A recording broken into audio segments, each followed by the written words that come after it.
Yo, what's up, everybody? Welcome to Kicks and Slides, where we bring the beautiful game to life. It is I, your captain, Moje. So today I want us to talk about the Crystal Palace versus Liverpool game. And before we get deeper into it, please do not forget to like and subscribe and also engage in the comment section so that we can grow the community, guys. We are already doing so well. So Liverpool are held to a draw 2-2, and they go to penalties and they lose.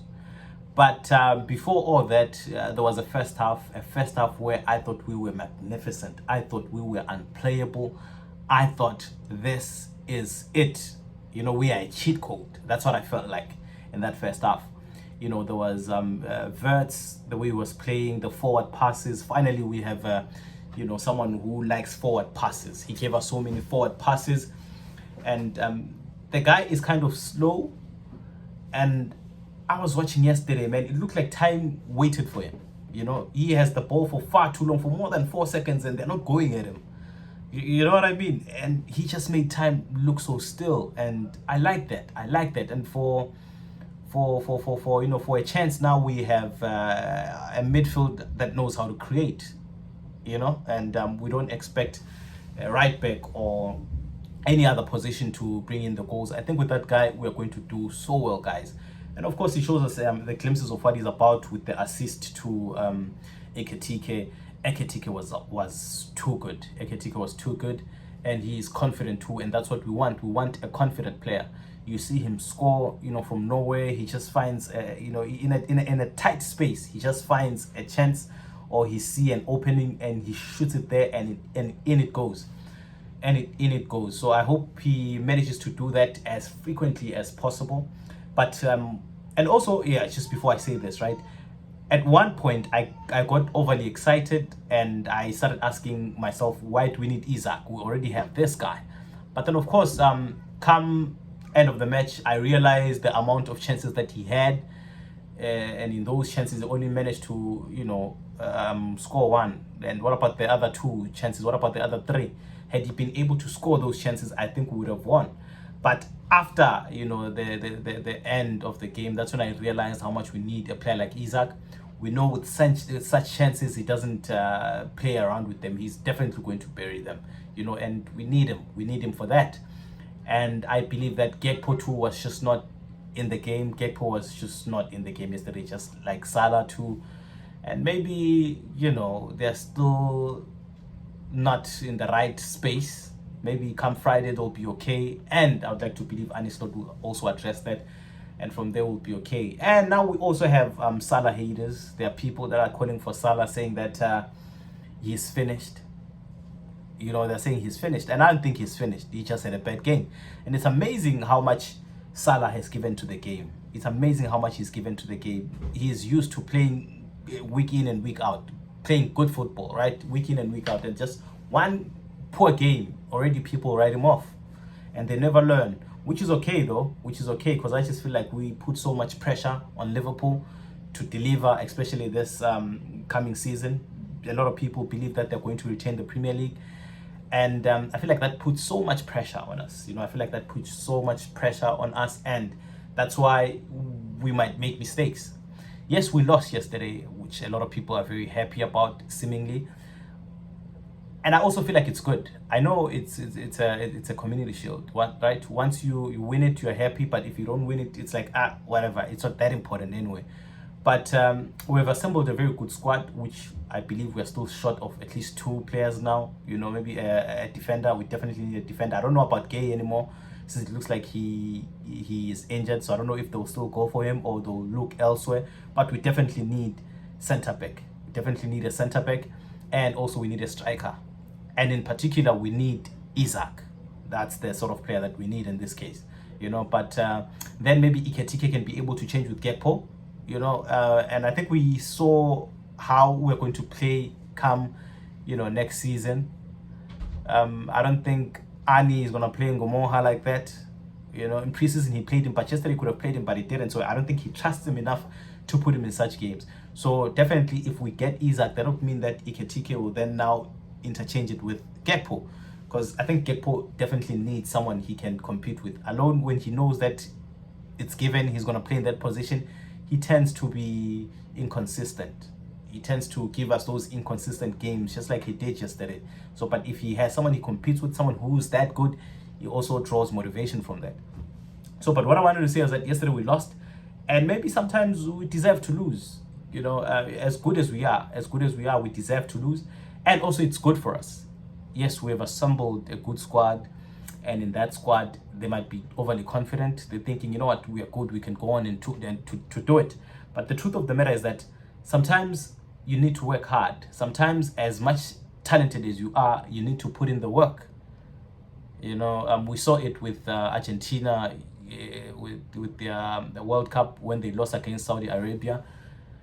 Going into that game, they had won so many games. And obviously, going into that World Cup, they were confident that they're going to win, just like any other big nations that were involved. But after losing to Saudi Arabia, that shifted and changed their mindsets a little bit. They understood that, you know what, we are at a tournament where every big nation is capable of winning. And if you're complacent, you'll find yourself on the losing side. So let us switch on our minds and let us put in the work, and something can give. And they did, and they won. So sometimes losing does not mean you're going to crumble going forward. It only means that you can draw positivity from what you gave, and from there, then that's where you start moving from. That will be your point of departure. And from here on, I say if Slot is to do that, he has to begin in that first half. That first half had too many positives. And if they work on that, then I believe that we have so many positives coming into the season that starts for us this Friday. But the second half we were flat out.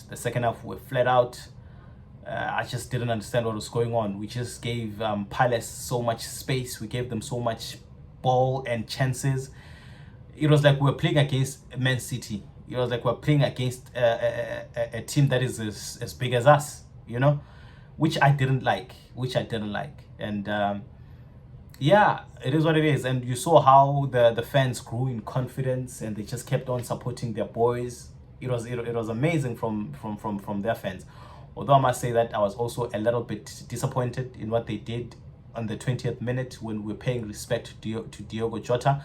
Although I can't say it's all, Palace fans. There were half of them who tried to shush them and tell them to chill, but they managed to win, and I'm happy for them. I mean, they're a team that really wins. For them to have that, you can imagine how much that does for them.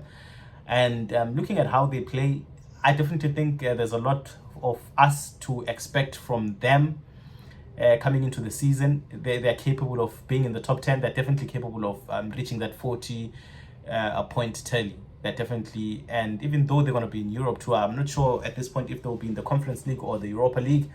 But judging from how they played against City and season, and now against Liverpool yesterday, I can say that there's a lot to expect from them. The way they play is just good, especially if they're not going to lose anyone.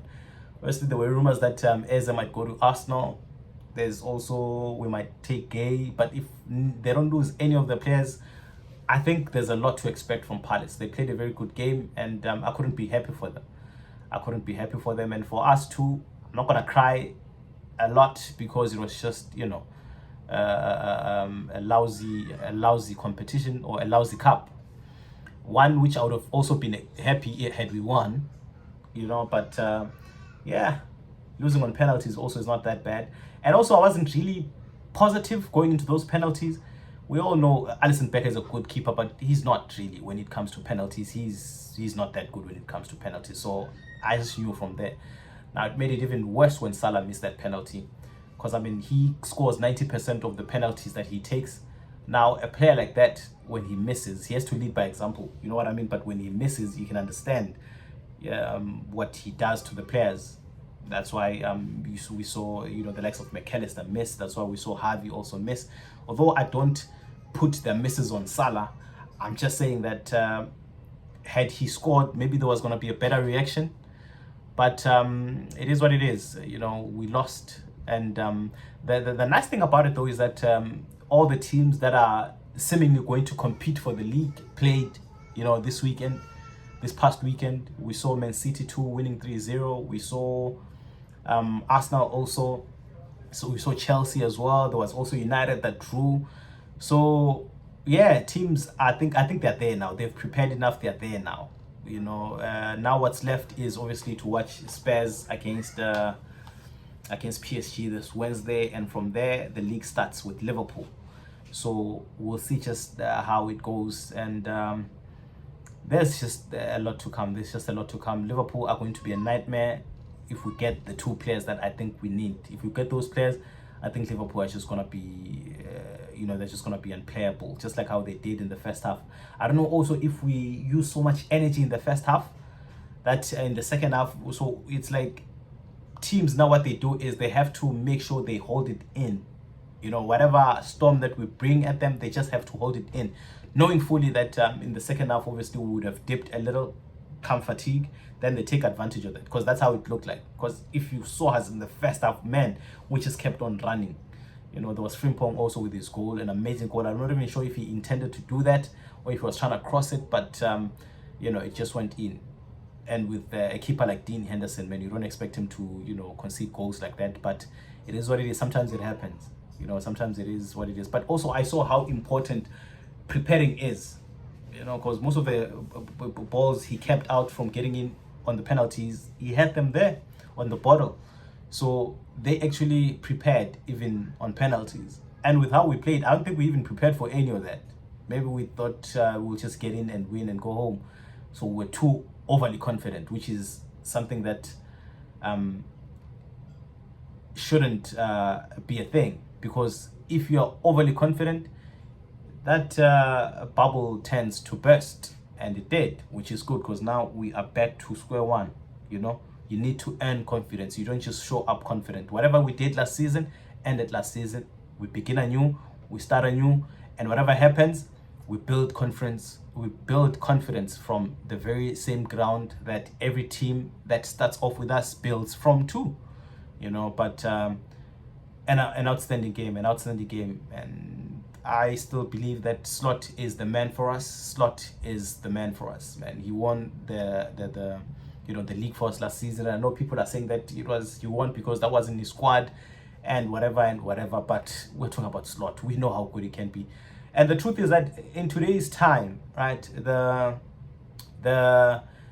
cooking that you find online is not really real. People know the truth, but they just tend to say all the bad things because they wish for them to happen. They know Slot is good, but they have to push that narrative that he's gonna fail, he's not gonna do it, so they can get in your mind and play with you. But we know what Slot can do. We still believe he will do it. He will deliver us. He's still gonna be at Liverpool for many years to come. I hope so. I hope so. And obviously for him to do that is that he keeps on winning, and that is exactly what I think he's gonna bring for us. So let us go and get Isaac and a centre back. I'm not sure if I can say Gay anymore because it looks like he's injured. I don't know if he is or if it's that serious. If it's not, then he's definitely going to come to our side. And if he comes to our side, I think we have a very good chance. Frimpong also likes overlapping, so he's different. That guy is, he made forward runs more than Mohamed Salah, and he's a right back. So he's a little different from Arnold, so there's just going to be a lot of backup that's going to need it. It's going to be a lot of backup that's going to be needed. But apart from all that, guys, I don't think there's really too much to worry about. The only thing I think we're going to have to work on is how much energy we use in the first half. That in the second half we seem like we are, we're dead. We need to conserve if needs be. We need to relax, and that's how he plays, right? He's not too aggressive like Klopp. He relaxes, and that's how I think we need to do it. And if we manage to do that, I think we'll be okay.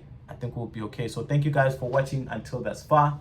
Please do not forget to like and subscribe, and also engage in the comment section. Tell me what you thought of yesterday's game, and what you think Liverpool will accomplish come end of season. Thank you for watching. It is I, your captain, out. Bye-bye.